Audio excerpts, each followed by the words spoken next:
Welcome to English Reading for Learning. The Clever Wolf. A moral story: quick thinking can help during troubles. A wolf and a lion were searching for food in the jungle, roaming here and there trying to find an animal. Suddenly, the wolf heard some sheep bleating and, trying to impress the lion, said, "Your Majesty, I will get some food for you right now." Then, the wolf saw that the shepherds and their dogs were guarding the sheep. He thought, "I will not be able to kill them now.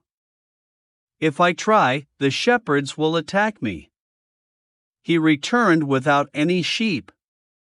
The lion asked angrily, "Where is my food? You promised you would bring food for me." The wolf replied, "The sheep are very thin right now. We should wait for them to become fat and then eat them. Thin sheep are not tasty." The lion believed him and decided to move on. The wolf gave a sigh of relief. Thanks for watching and listening. Please click like and subscribe for new and latest uploads.